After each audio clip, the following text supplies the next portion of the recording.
Proxy Table Gaming, Hyper G, and Lucky Sixes for yet another battle report. Hey, hey, hey. In the run-up to 300 battle reports. Yeah, get closer. Yeah, we are, aren't we? Yeah. How Oh, time baby, flies. get closer. Yeah, yeah. Yeah. I would love to go back and do statistics of wins, losses, draws, etc. in those 300. Maybe Trouble that's is, what is 300. well, it's not. Don't get hopes up. But every time I go back and look at stats, I get to like 50. And then I just like, oh, there's still 200 to go. So, maybe one of our wonderful viewers could spend their I'll tell you time what.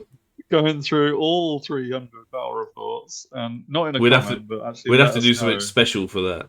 We would, yeah. Yeah. There you go. Maybe I've just delegated, right? That's it. Cool. But we're not here for that shenanigans, that tomfoolery. No, we certainly aren't. March for victory in round 3 in Cardiff. Teams, baby. Teams event, yes. So my team only blocks and horses, had a good start and got a decent result out of round 1. An okay round 2. It was like 33, 34 or something like that. So on the lower side of things, but not a complete low cap. And the opposition just kept on coming in terms of quality, because this round we got Team England. Team England A. Not only Team England, yeah, whatever that means. Not only Team England A, but also your team. Yeah, baby. So, I mean, the graphic shows it was my Saurians versus Warriors, and we know you're not playing Warriors. So, I mean, let's just reduce the expectation right away. Our respective captains, of which I was one, did not manage to get Lucky Sixes versus Hyper G. I had no say. First I had time. no say. You had no say. I actually didn't. The choices that were made, we were paired away from each other in the end. Yeah. So there wasn't ever a possibility. Like, I think, so I went up against Wes and his Warriors of the Dark Gods, and Hugh went up against Shane. Hugh's Ogres versus Shane's Dwarfs. Yeah. And then the choice was with Richard and Jordan on my team as to which one of them they would want out of Tanker and yourself. And I have to say, well, interestingly, the week before, or a few days before, Richard had played against you, hadn't he? Yeah, literally 2 days. So his Ectane had taken on your vampires, but we didn't pair that up in the end. It was you versus Jordan and Richard versus Tanker.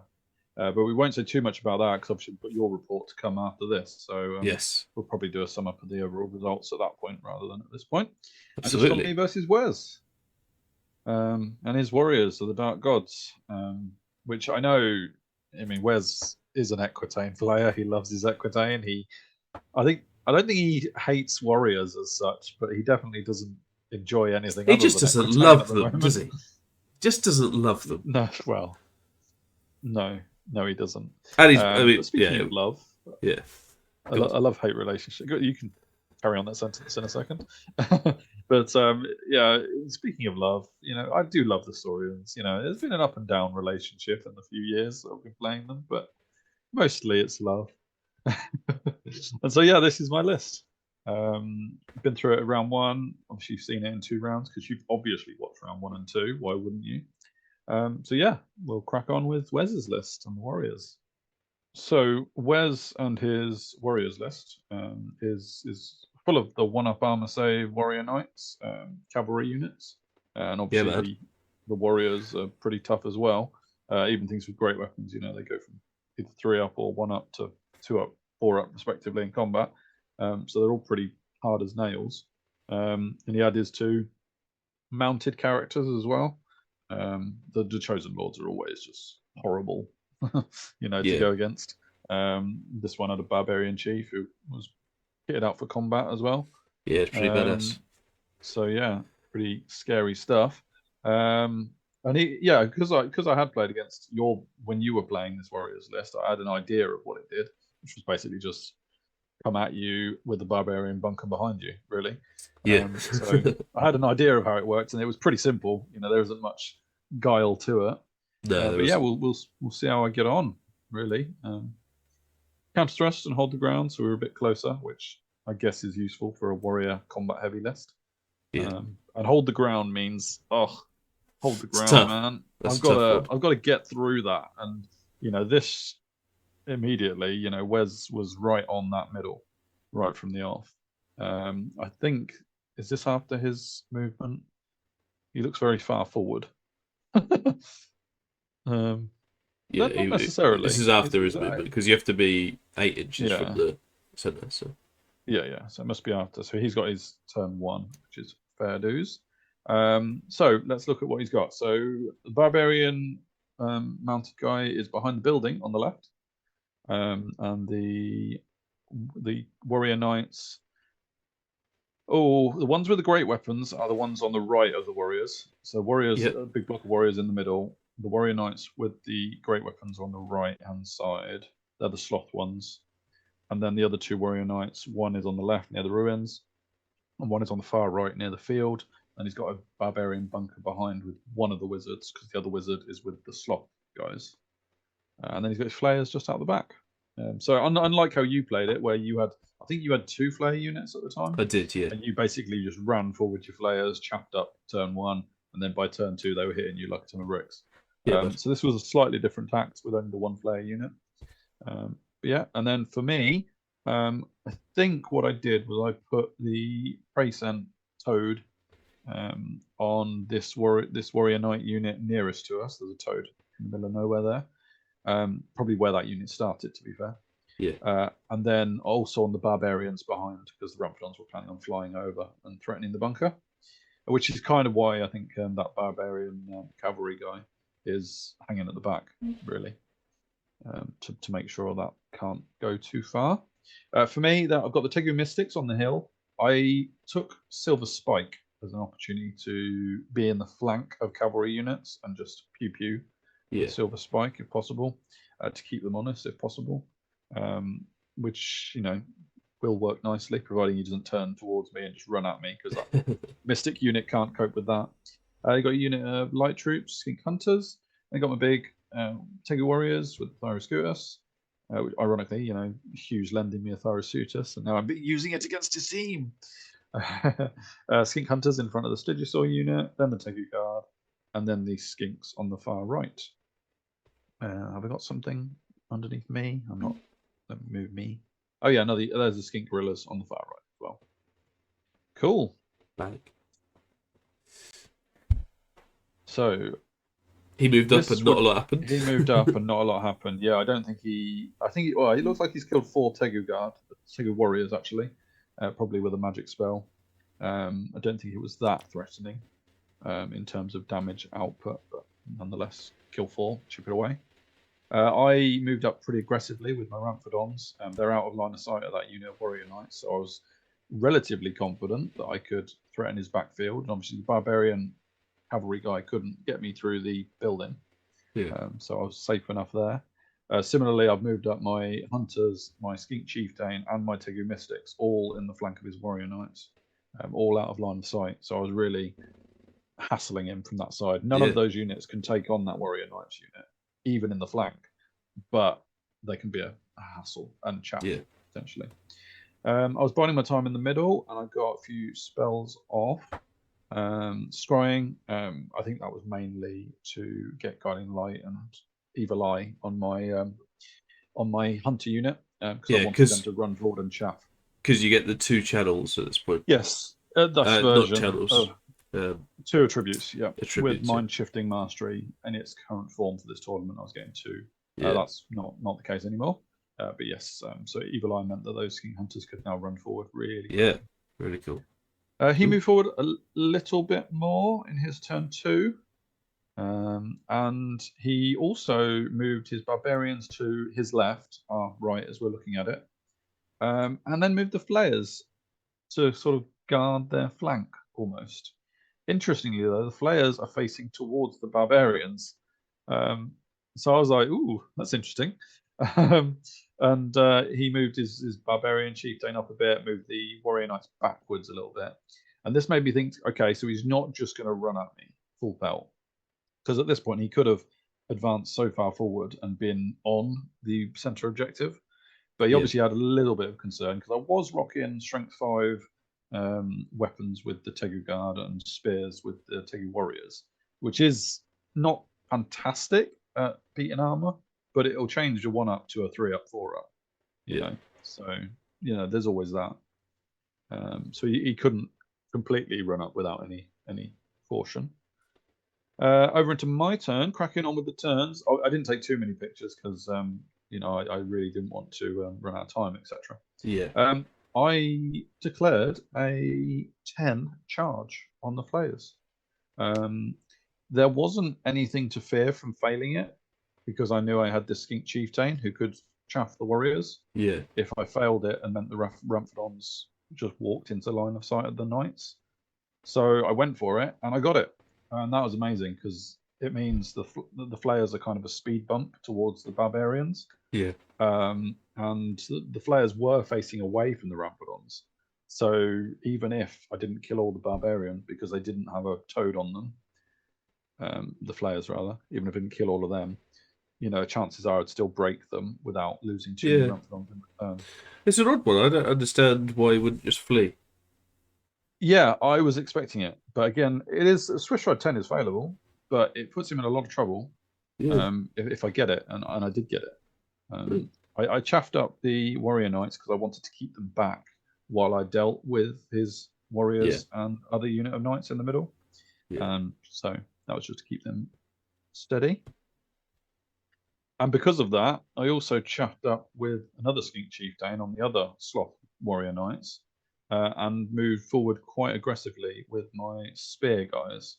The reason I was quite aggressive with my spear Tegu warriors is because I've actually had quite a lot of experience fighting against you with Tegu warriors versus warrior great weapons. Yeah.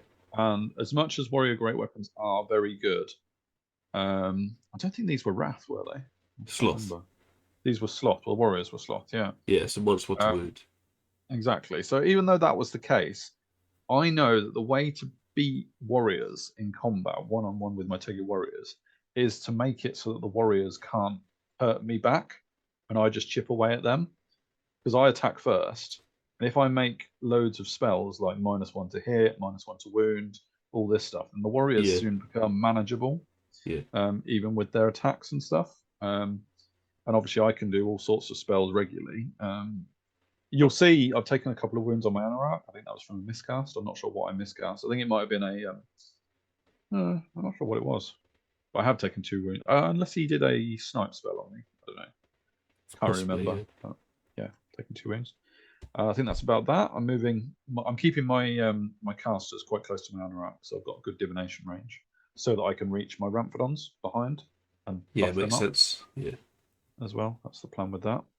These guys are very much just peppering, not doing a lot against a 1-up warrior knight. But it was, I think I killed 1 in the course of the battle.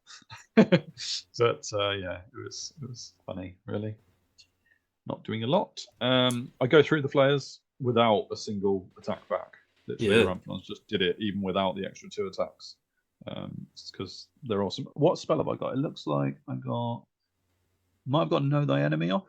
Yeah, Can't really see what spell that is, but it definitely meant that I was attacking first, and hitting on 3s, wounding on 3s, I think. Yeah.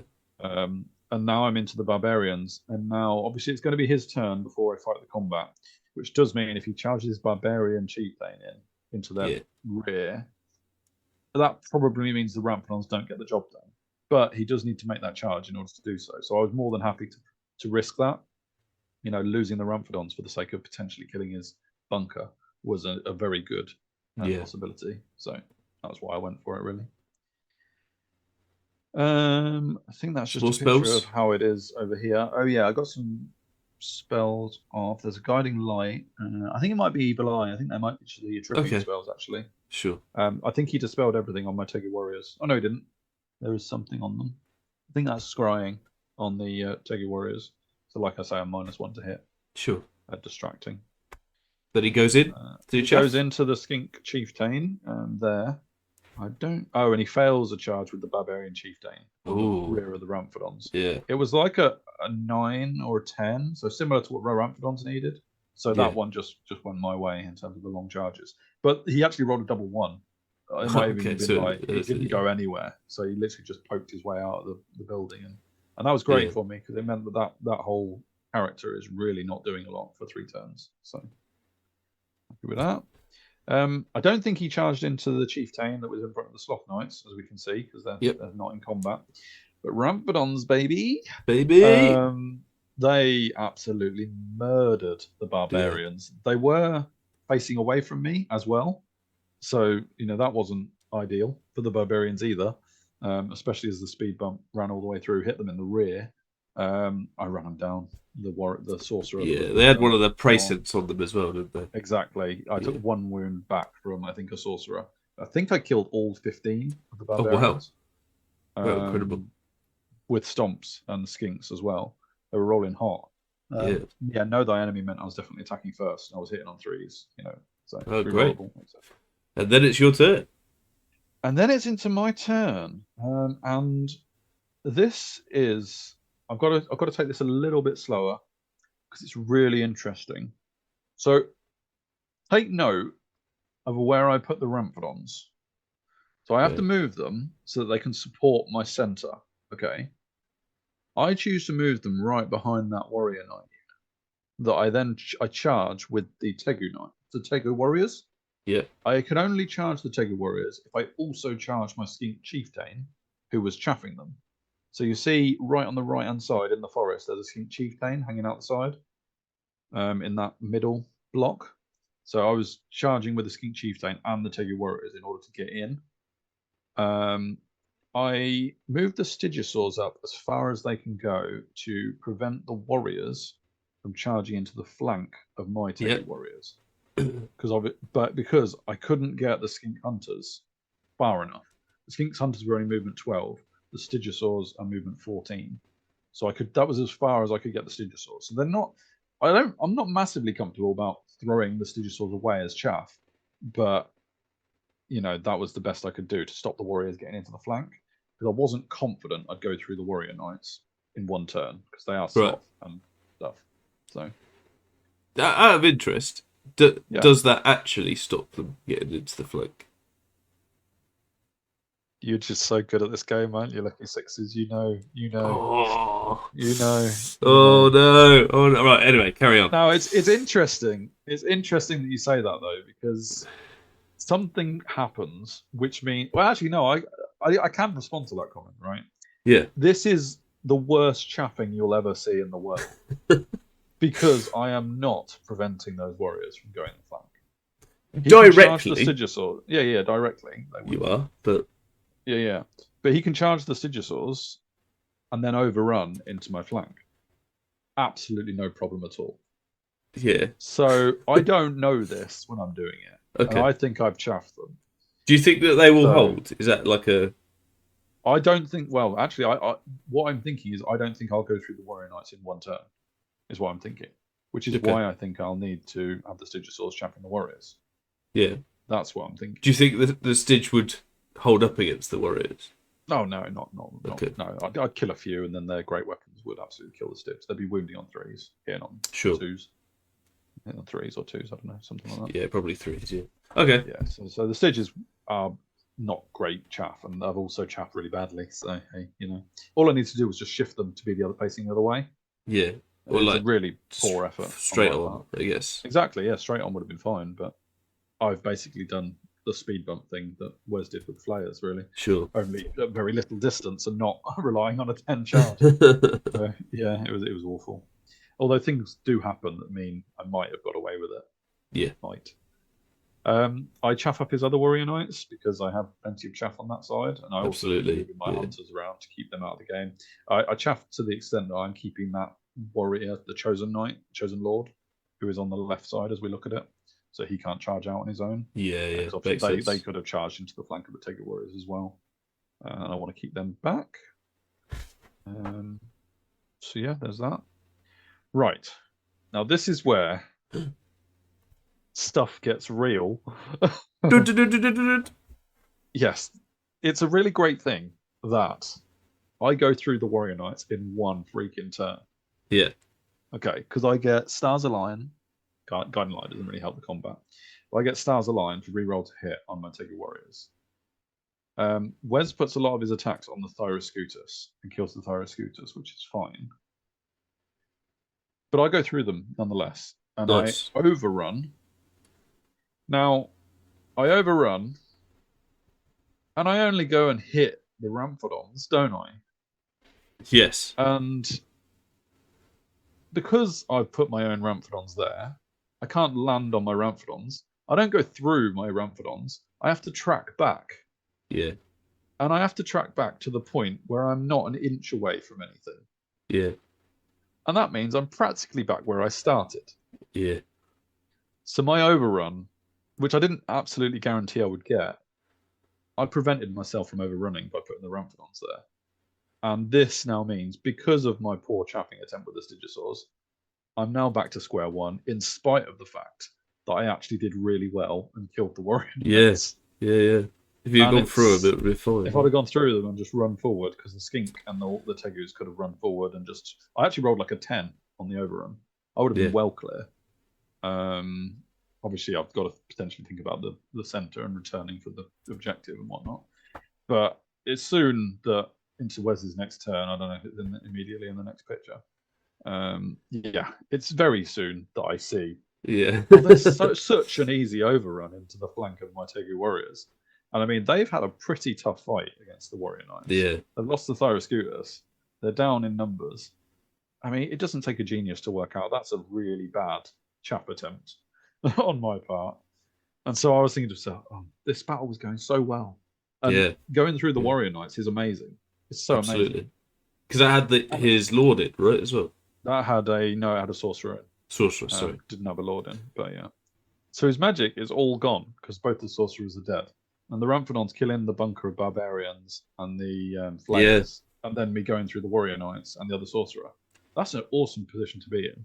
Plus, I have chaffed up that Warrior Knight on the left for a long time. The one on the right isn't doing a lot, because it's also chaffed by most Gorillas. Yeah. We're into his turn 4, and I haven't really lost much. No. So I couldn't ask for a better first 3 turns. Absolutely. And then this happens in his turn 4.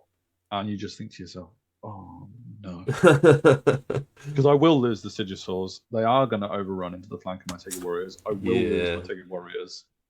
I probably won't touch the Warriors that much in return. Yeah.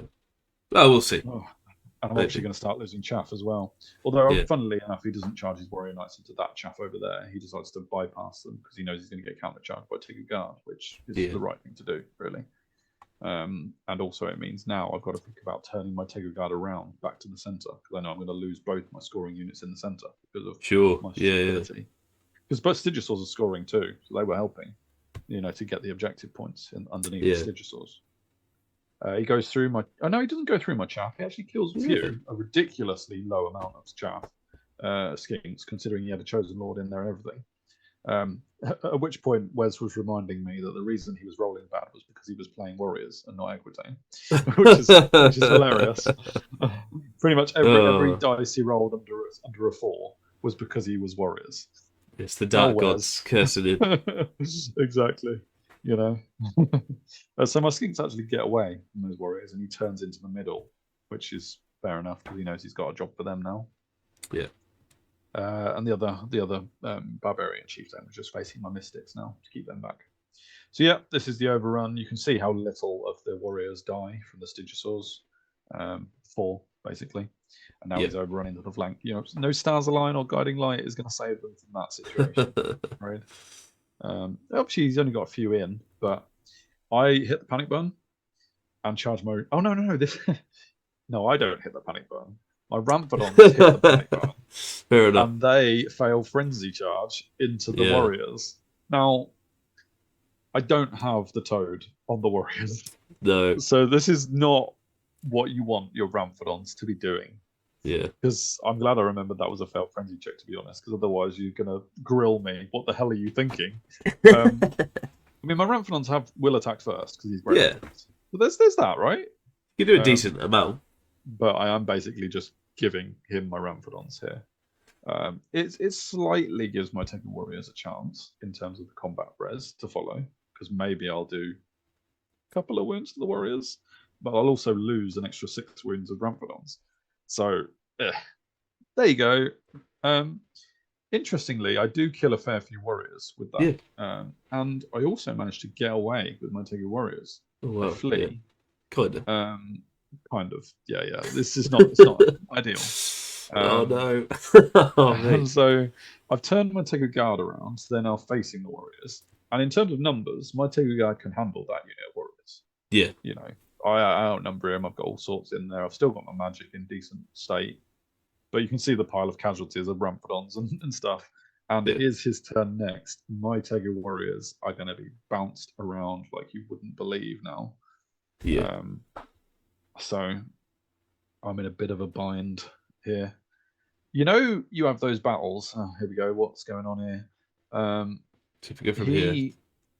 Yeah, how did he manage to? So this is after combat, and instead of pursuing, he then goes to reform so that he can see the people at the bottom. So that you can see the skinks. Yes, he does. Yeah. Yes. I think this... I'm going to sound really... well, I'm already in trouble thanks to my last battle report. Sorry again, Luke. But this was a funny thing, right? And I laugh about this. I joked with Tanker and Wes, right? I'm not going to give any scores away, but Tanker had finished his battle at this point. And Wes called a timeout to ask Tanker some questions, because Tanker was pretty much watching anyway. Right. Yeah. So whether he needed to actually call timeout or just speak to Tanker, because, you know, this isn't ETC or anything, you know. But he called a timeout. And I think he made this decision to move towards the skinks and charge them. So yeah, the timeout kind of then continued after he'd rolled dice. So it was a kind of a timeout followed by dice rolling, followed by timeout, which I'm not sure is ideally the way it's supposed to work. Right, but sure. It was all part of the fun, you know. And we laughed about it. It was all good. But I mean, I just was enjoying it. It's a team environment. And like I say, Tanker was watching anyway, so it wasn't like Wes didn't have him just standing in his corner as it happened. Yeah. Anywho.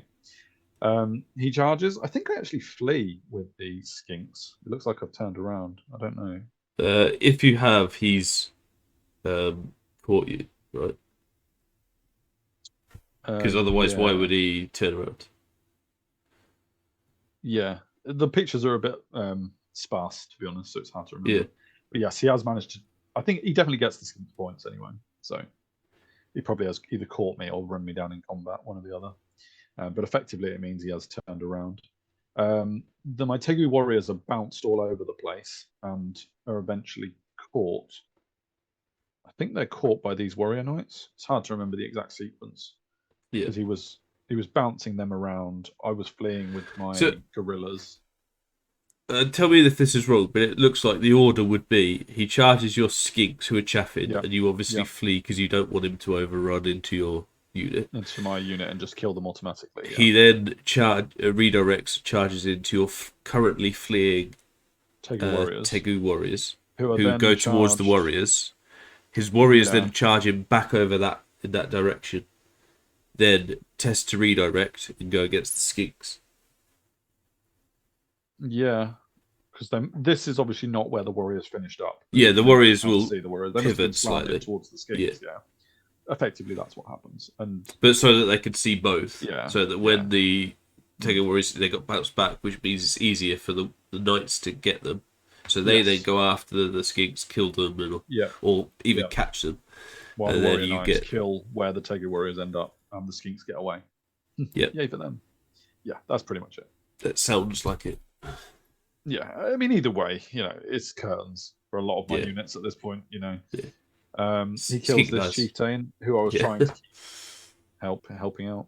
Yeah. And then in my turn 5, I think this might be like last picture territory sort of thing. There's not many left. I declare a 8 charge on the warriors, trying to go for a coup de grace. Just draw the objective. Because he's winning, he's one up on me on the objective in the middle because of his warriors killing all my scoring units there. And the only way I had a choice. My Tegu Guard could have charged the warriors and probably beat them and got their points, which is probably about 2 VP. Yeah. Or I could charge the warrior knights, try to kill them, make them run, hold the pursuit, and draw the objective. That was my choice. Yeah. But I needed to get an 8 on dice to complete the charge. I went with the coup de grace to charge the warrior knights, and I got the 8 charge. Yes. And then I managed to get Know Thy Enemy and Rod of Battle on my Tegu guard. And I'm thinking to myself, I've got a chance here. I've got a chance of salvaging this. Because this was the last turn, I think, pretty much. And yeah, this is how the fight ended. Because I didn't go through the warrior knights. Yeah, did forwards. I'm pretty sure that I won the combat. He put a lot of his attacks on the Thyroscutus. So the Thyroscutus was actually my BSB. So he got an extra points by killing the Thyroscutus as opposed to killing the unit, because the unit was bodyguard. Wasn't going anywhere. So that was a good call.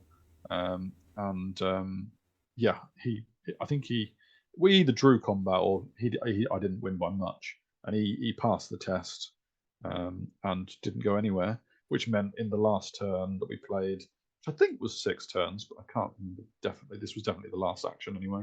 Yeah. Basically, we drew the objective in the last one, which meant he still won it by 1. Sure. And there we go. Subsequently, because of that, I got all 1, 2, 3, 6 of those points in my first 3 turns. Yeah. And you have battles where you're in control. Yeah. And then something happens and you don't really make many decisions after that point. Totally. Because the rest was all bouncing around and taking my units off. It felt like I had really scuppered myself from a really good start. Yeah. And Wes his warriors just went through the motions, really. They did what they did best and just cleared That's what up they do, they had in front of them. Yeah. So yeah, I was actually really disappointed by this result in the end. It was a good fun game, and I enjoyed it. But I was, for the last 3 turns, I was very much, this could have been very different. Yeah. And you know it from turn 4 as well, right? So you just roll and going, oh crap. Everything was just It didn't matter what I rolled on the dice because it was inevitable what was happening. Yeah, that's what. So I think I let my foot off the gas, and I think Wes is a little bit of a lucky boy that I made such a terrible mistake. But nonetheless, fair play. Well done, Wes. You got me. Yeah. So yeah, really enjoyable game. It's one of those as well where I just look back and I think 2 decisions. One is the chaffing Stygiusaurs, obviously, my bad call. The other one is the Ramphidons. I didn't need them there. I could have overrun, and so if they weren't stood in the way of my Tegu warriors from the overrun, then it would have been a different battle as well. Yeah.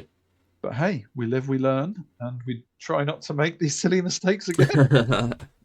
Absolutely. So we make the mistakes so you don't have to, folks. Oh yeah, and we live with them forever in our twisted souls. Yeah, we're sadistic like that. Yeah, exactly. So cool. That's my round 3. We won't talk too much about the other battles because it's obviously involving you and your team. But I have failed my team in this one. And so, it does feel like that in teams tournaments, doesn't it? It really does. It really does. A funny one. Yeah, absolutely. You definitely feel a responsibility. I don't think I really had it was such a fast weekend. I don't think I really had a chance to tell my team about how I had completely stuffed this one up. But still, now they know. Now they know. Yeah. So yeah, good stuff. So we'll move on to your round 3, which is you versus Jordan. Yeah, which will end off the day. Yeah, sweet. Very nicely. And, looking forward to seeing what happens there. Yeah, man. Otherwise, like, share, subscribe, leave lots of comments. What would you do if there's anything other than the Chaffgate in this battle? Let us know about stories where you've done things like that, where you've gone, that works, and then immediately gone, oh my goodness, that doesn't work. Because we've all done it for sure. And if you like our content, go over to the Patreon and go on to that as well. Otherwise, just hang on for some more content, folks. Oh yeah. And my sexy, sexy voice. It's beautiful. I love every minute that I'm recording with you. So until then, see you later.